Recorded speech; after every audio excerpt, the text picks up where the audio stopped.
Hi guys, it's Kelly here and I'm back with another video. Today's video is featuring some products from Gina K. This is the Metamorphosis from their new release. I'm using some embossing folders, the Butterfly Trio mini stamp set, and we're going to be doing lots of watercolor stamping. So there's a couple of different ways you can do this. We are going to explore lots of them, and we're going to start with Distress Oxides. So distress inks you can use as well. Oxides, if you're using this type of application process, so you can use pouncers or finger daubers to get a gradient blend on your stamp. So they also have petite pouncers, but I only have one set of those, and you can't mix your applicators for distress inks and distress oxides, so I had to use my big set that I have set aside for oxides. In doing the inking, some of it does get on the other foam, but I haven't noticed it being anything that I need to be concerned about. It's not transferring that color to my projects when I'm using it. So I'm going to go back in with some more picked raspberry. Obviously, I chose analogous colors so that they would blend really nicely together. And then we're going to do the finger daubers. The ones that I have are from scrapbook.com, but you know, whatever kind you have. These do allow you to get less cross-contamination and also are nice for smaller stamps because I'm able to kind of get that back wing with the orange and the yellow, whereas with the bigger pouncers, it's harder to have more control over where it goes. So once you put your ink on, you do want to lightly spritz it with some water, and then we are stamping on watercolor paper. I'm just going to push them down really nicely. We get some great images. Those colors are blending. If for some reason you're unhappy with your first stamping, as long as you're using a stamp positioner, you can go back in and do it again, and you'll see me do that later on with a different type of technique. So if you don't want to use inks to do watercolor stamping, the Distress watercolor pencils are another great option. Here, I've just put a little bit of water on the lid of my Misty. I'm dipping my watercolor pencil into the water. You do need water to make them work. Like, you can't just color them onto your stamp dry. No pigment will move. So again, I've chose colors that are next to each other on the color wheel so that they'll blend really nicely. A blue, a purple, and a pink for this one. I really like the way that these came out, but I did find, because I like a bolder color, that I did end up wanting to stamp them more than once, which is no problem. Like I said, with the, as long as you have a stamp positioner, in my case, I use the Misty, you can stamp them as many times as you want and build up that color. With the oxides, I didn't really find the need to do that because they're pretty solid to begin with. With distress inks, normally I would not recommend stamping with distress inks because they do tend to bead up on photopolymer stamps. But with this technique, because we do add in the water, the distress inks will work as well, which is what we're going to tackle next. The pencils are great because you can go in with really fine detail and get the color where you want it to be. So this is definitely a more specific way of getting the color where you want. You do want to spritz this with water before you stamp them as well. I'm just going to clean up my little puddle so that it doesn't get on my paper, and then I will stamp this down. The watercolor paper I'm working on is Canson Monteval watercolor paper, but if you have one you like, that's fine as well. So you can see the bottom one was much bolder than the top one.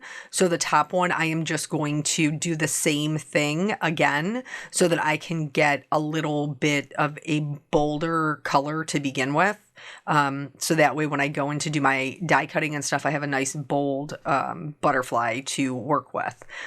These, since they are solid images, are really, really great for, techniques like this, where you just kind of let the ink and the water do the work for you. So I'm going to set these aside to dry, and we're going to move on to a different type of technique for the watercolor stamping. This one we are going to use the Distress inks for, and basically what I'm doing here is I'm going to go in and ink these up. I like to go lightest to darkest, so that way there is as little contamination as possible. You could do the pouncers with these. I also just wanted to show you that you can go in even with no other tools, just straight with your ink pad. And you don't have to use Distress inks or Distress oxides or the Distress pencils. You just need an ink that will react with water, and there are other ones on the market. So with this one, I'm creating my whole background. This is going to be the background of my card without any die cuts. So we're just going to create it as if we are just going to mat it on a card. And while this is still, I'm not waiting for anything to dry necessarily because I'm fine with them mixing. So I'm going to do some blues. I think I went with Salty Ocean, Mermaid Lagoon, and Uncharted Mariner for this one. And then again, we're going to spritz that, and then I'm going to stamp this. This will overlap my purple butterfly, but I'm fine with that. I like that they're going to be kind of mixing and working together. Here, again, if I want the color to be a little bit bolder, I can go right back in with those same colors and a little bit less water. And then stamp them again. Now remember, my paper's already wet, so it's still going to move that pigment around, and it's going to be just a bolder stamping. So for the next two, I'm just going to speed through these because they are the same thing.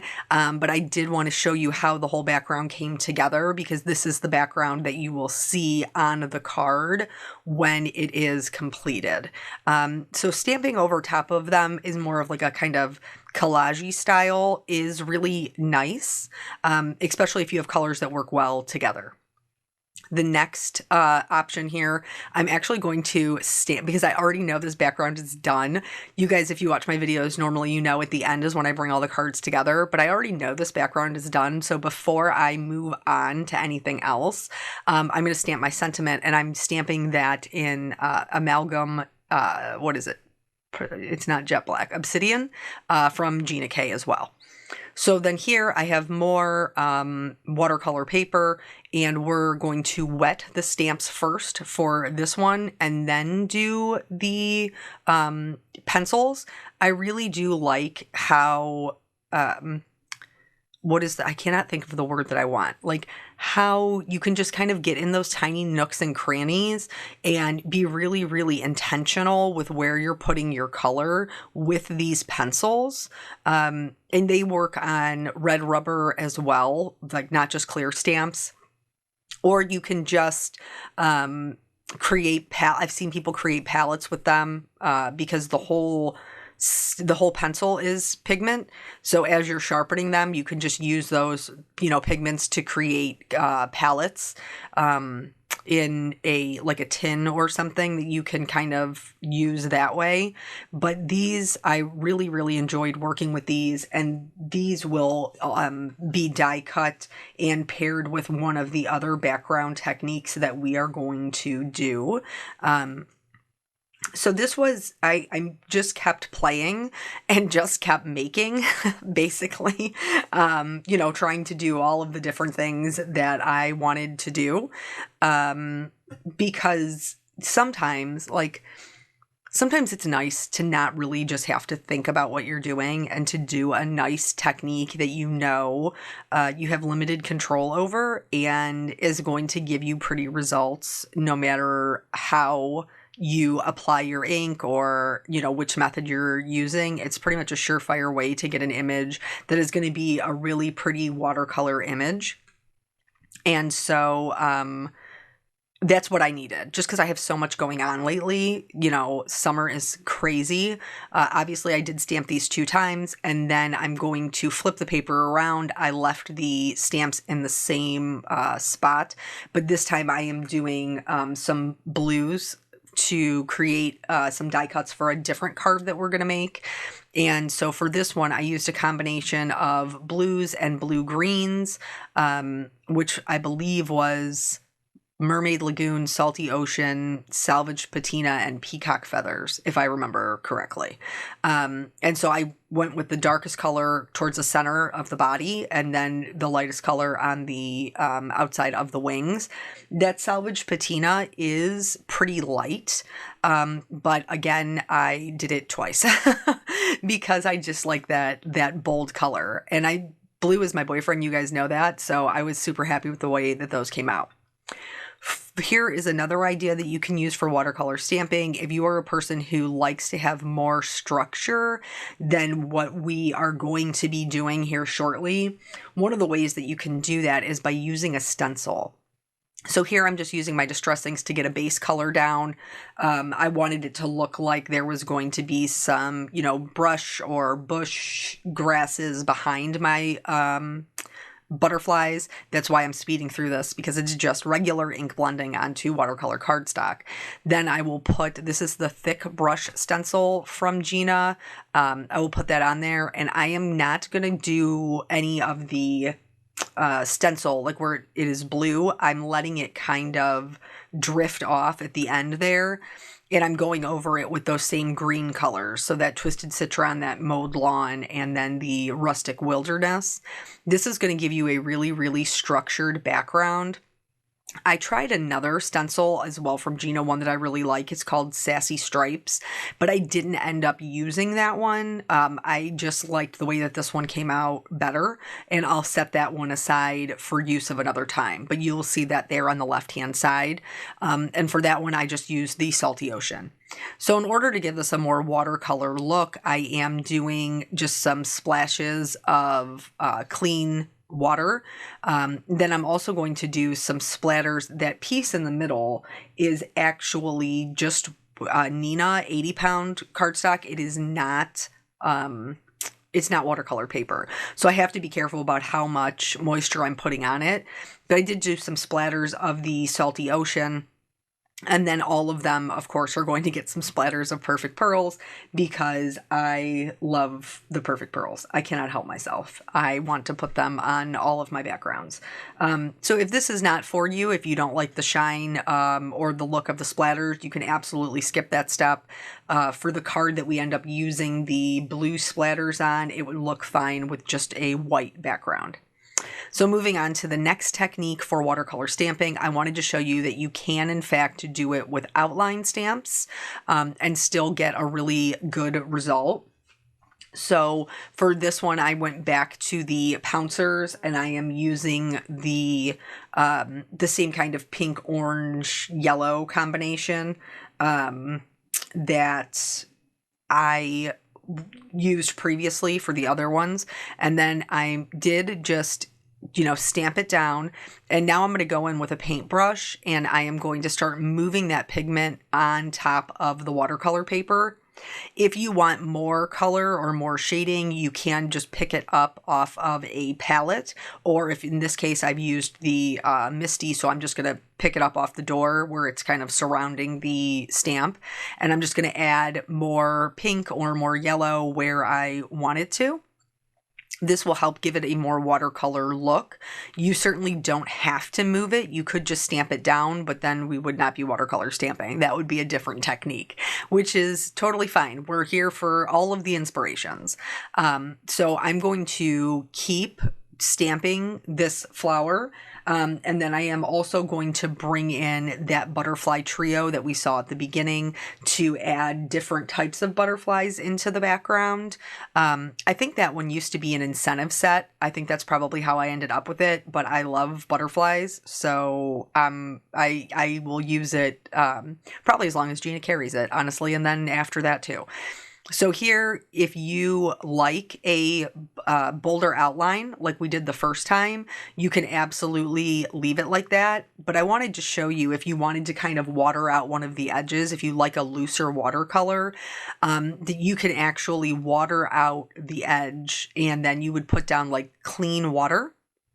where you want the pigment to kind of flow out of, and you will not have such a structured stamping of the flower. It will be a looser, more watercolored interpretation of the stamp. So I did put down my, here's me putting down my clean water. I'm going to let that kind of just flow out. And then if I want to add more pigment, I could go back in and add it, to the other flowers just like I did before. And then each time I am, just kind of moving that flower where I want, I'm not really worried about cleaning it off because I'm using the same color families. So I'm not overly concerned about contamination. So for this one, I'm going to use the carved pumpkin and the picked raspberry. And then I will stamp that down and then, rinse, repeat. You guys get the idea. In order to find a color that would still work but would stand out a little bit more, I did reach out for my crackling campfire, which is a little bit of a darker orange. It's almost like a red orange, but is so pretty with these other colors. So I just, stamped my little butterfly with the crackling campfire, and then I did the bottom portion of it. I added the ink with a pouncer and the carved pumpkin to kind of help them blend a little bit. But this is definitely more of a looser style, more of a collage style background.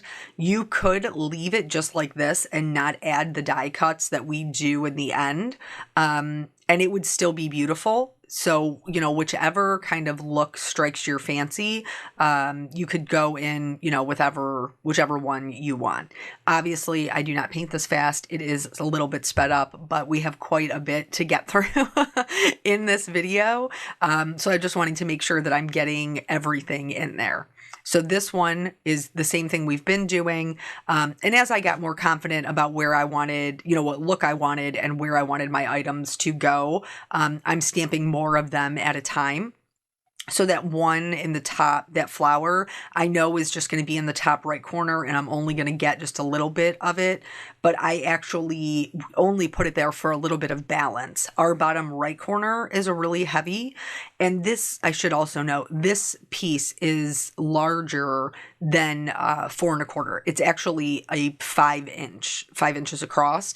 So I'm going to be trimming off about 3/4 of it on either the left or the right hand side, depending upon, how much of that image you wanted to show. But I did them all the same, picking up clean water, moving around the pigment on the paper, and then adding any extra pigment that I wanted to add. I also, as you can see, added some perfect pearls in here, as well as some pink and like yellowish orange kind of splatters. For this one, we are going to be doing something similar to what we just did, but it's going to be even looser still. And I have to tell you the truth, I think this one is my favorite. So I'm getting all my stamps lined up. I'm going to pick them up, and then I'm actually going to wet my paper. So I sprayed a little bit of water into my watercolor paper, and then I moved it around with my hand so that the background is not super wet, but it just has like a little bit of a sheen on it. I thought maybe I could try putting some pigment in the background to like be a little bit of a first layer. I didn't really end up loving how I could still see the lines, so I stopped with just 2 of them. And then I went into using the pouncers to apply my color so that I could stamp them down. Now remember, there is a little bit of a sheen on my paper. It is a little bit wet, and you're going to be able to tell the difference immediately as soon as I stamp it down. So I'm going to show you here. See how you can see that little bit of a sheen. And then I will spritz my images just like we did before, and then I'm going to stamp them down. Because it's wet on wet, we're not going to have that really crisp outline that we had before. It's going to spread immediately, and this is going to create really soft kind of blooms of color in the background. And then what you see me doing here is actually second generation stamping. So I'm not re-inking that flower or those butterflies. I am just putting them down and getting a good impression. I'm going to go in with a cloth and just kind of blot up any of the excess moisture. And then I'm going to put my stamps in this back in nearly the same position that they were. I won't say that it's exact because I might not be that good at it, but in very close to the same position. Now, this time my paper is not wet. I'm cleaning off my stamps so that I have a good, clean stamp to work with. And I'm going to do the same thing. I'm going to add my inks with my pouncers. These are the oxides, which do dry back much softer than regular distress inks, in case you have not seen them as a comparison before. So I'm going to ink these up. And because my paper is not wet this time, and I am just stamping down the images without any water, it's going to be nice and crisp. Then I spritzed it with a little bit of water and I stamped it again. So now we kind of have a more detailed stamping on top of the really watered out stamping we had before. So in some areas, you're going to see nice crisp lines, like at the top right of that flower, nice crisp lines. Bottom left, still really watered out. It's such a fun technique. And because we're using colors that work really well together, there isn't like a right or a wrong way to do it. So I wanted a little bit more green, because remember, that's what I had originally kind of put down in the background when I thought I could just go direct to paper, but I didn't like the lines. So what I'm doing here is I'm putting down a little bit of water just in kind of the open areas, and I'm putting down a considerable amount. I want the pigment to spread. And then I am using not Distress Oxide, but Distress Inks. I am using Mowed Lawn and Crushed Olive to just add a little bit of green in between my stamping. And again, this piece of paper is larger. This piece of cardstock is larger than an A2 size card, so I will trim it down accordingly. So a couple little spatters of clean water and a couple of spatters of the greens, and just kind of letting them kind of melt into the water. I'm blotting up any of the excess moisture because I want them to be nice and soft. And then I'm going to do my perfect pearls again. Once, you guys know, it's all up to your own creative interpretation. I love the perfect pearls and the shine that it gives, but it's certainly something that you can avoid. So now that we have everything done and dry, I am going to use the die cuts to die cut out the butterflies that we stamped previously so that I can use them to build out these cards. So here I'm going to go ahead and trim these down. This one I am not going to mat, so I'm going to cut it to 5.5 by 4.25. But because I don't want to cut off that whole flower in the top right, I trimmed off 1/4 inch from each side. For this stencil, it was a little bit too structured for me. I wanted that to be a little bit more of a watercolory feel.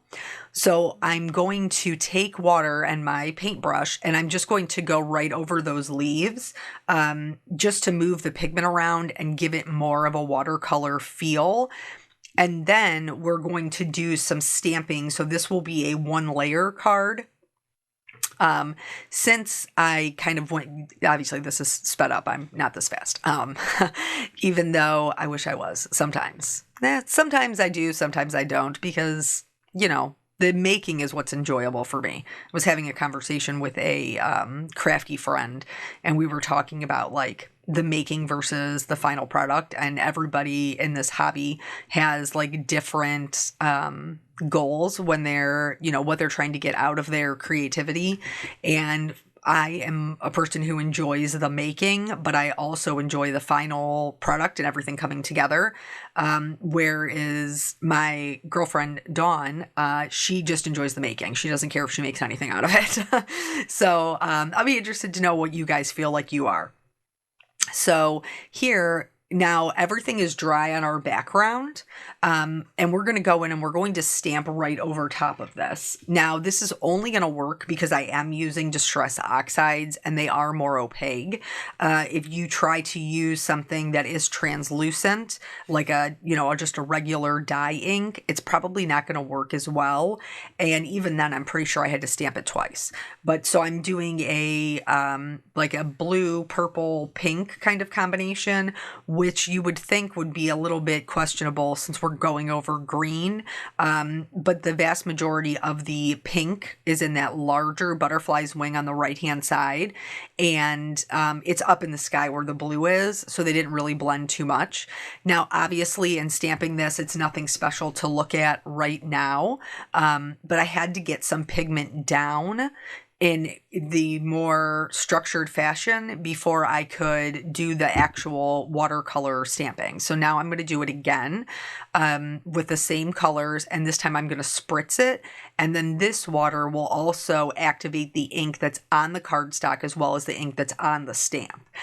So if you want it to be a little bit more solid, where you see where mine in the middle when I first picked it up wasn't as solid, just, you know, you can either do what I'm doing here, pick it up with your paintbrush and kind of add it back in, or you can just add more water and stamp it again. The more water you have, the easier it's going to move. And now we're on to the making of the card. So this is the tapestry embossing folder. It's not a 3D embossing folder. It's a regular embossing folder. It's beautiful. I love this one, and it's going to be the base of our card. So I'm going to build that one out. Don't worry, we'll come back to it. This one, I know I'm going to trim down just a little bit, and I'm going to mat it on black. So I am stamping my sentiment in black. A lot of these sentiments that you see are actually from the succulent spray, which I have a video on that as well. I think I did watercolor that one too, honestly. But it has some really, really great sentiments in it.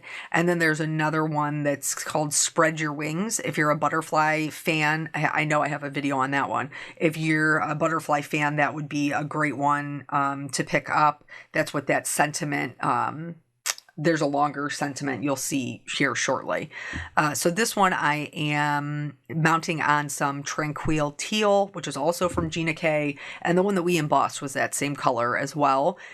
So this is, I always say, like, they look like very Gina cards because it always has that, you know, matte around it. For this one here, I was trying the grass green to see if it would be dark enough. And it wasn't, because it's a very fine font. You know, it's a beautiful sentiment, but it's a very fine font. And so it was getting a little lost in the background. So I stamped the green, but then I went in, I tried to stamp it twice to see if it would darken up some. But then I did end up going in with the amalgam ink. And because I guess because I stamped in the green first, it doesn't look like a solid black. It's like the green kind of pinks through in some parts, and it looks more like a hunter green, which I really liked. So for this one, these are the two butterflies that we die cut out. I'm trying to figure out where my sentiment will go. And this one I stamped in the, I think it's edible eggplant. It's a really dark purple, because in the butterflies that we die cut, I have that seedless preserves, which I think looks really nice with that. You guys know that I typically create more birthday cards because those are the ones I actually use in real life. So I am, when I'm making a lot of cards like I am now, I am typically on the hunt for anything I can turn into a birthday card. So these ones I wanted to show you here. They are a little bit warped, and it would settle down when I adhered it to a card base. But if you're having trouble even stamping your sentiment, what you want to do is you create, it's just printer paper, and you create a little sleeve basically, and then run them through your die cutting machine, and this will help flatten them out. You do need to wait until your ink is dry, because as you saw with this one, with the birthday wishes, the ink was not completely dry and it did transfer. So any cards I put in that sleeve would run the risk of transferring that purple ink, which we do not want. So you could either do it before you stamped your sentiments, or if you do it after, just make sure your ink is dry. So for this one, the sentiment is stamped. I did put a little bit of foam tape underneath the outside of the wings and glued the bodies down flat. And then this one will have no mat. This is that card. For this one here with the tapestry, because it's a very monochromatic card, we have the interest of the embossing folder and the spatters. I also wanted to play around with different heights. So just adding some actual physical dimension with that white rectangle, the little spattered rectangle that we created. So I'm standing up above it, looking down directly at it so that I can get it so that it's straight. And then these are the butterflies that we die cut out. I'm going to be really honest with you. I should have stamped my sentiment on my white rectangle before I put foam tape underneath it. But apparently I was so excited to put them together, I did not. So I'm going to do it now. It did come out fine, but truly, if you want to risk no issues, make sure you stamp it beforehand. So I am matching the cardstock to the ink. That's one of the great things about Gina's products is all your inks and papers match. So I use that Tranquil Teal to stamp down the best wishes to you. And then I did stamp it twice just to make sure I got really good coverage. And then I'll be able to go in and I will add my butterflies. I'm just going to add them with glue since they are sitting for the most part, they are sitting on the part that's already popped up. If you wanted to adhere your butterflies a little further down, you could pop some foam tape underneath there as well, just to make sure that they were super secured. But I wasn't worried about them going anywhere. So that is going to be that card. And I think, what else do we have? Oh, we got to do the what are they called? The frozen rhinestones. These are great. I use these on all of the cards because they match everything. And then I'm just going to use my glue press to put down my little drops of glue, and then I will go in and pick up the various sizes of rhinestones to put them down. Like I said, I use the same ones on all of the cards because I'm a big fan of investing in things that either I can customize or will match anything that I have. So I have a tendency to lean towards more neutrals, especially with the embellishments. So we're going to add just a little bit of shimmer. You do have to be aware with adding some clear shimmer to your projects that because these reactivate with moisture, you can run the risk of reactivating some of the ink. So just be careful when you're jumping from card to card or color to color. I did add some white highlights with a white gel pen. I also wanted to show you with the white gel pen, if you like, here you can see how we lost some of the detail in the wings. If you wanted to go in and put that back in with your white gel pen, you absolutely can. It's going, it's going to sit on top of there and be fine. So I did add just a couple little white dots. And then this is just a quick recap of everything that we made. I think they're so fun. There's so many different techniques in this video that you could try out for watercolor stamping. I hope that you found something that kind of struck your fancy or that you're willing to try going forward. Thank you guys so much for joining me. I always appreciate your time, and I will catch you on the next video. Bye.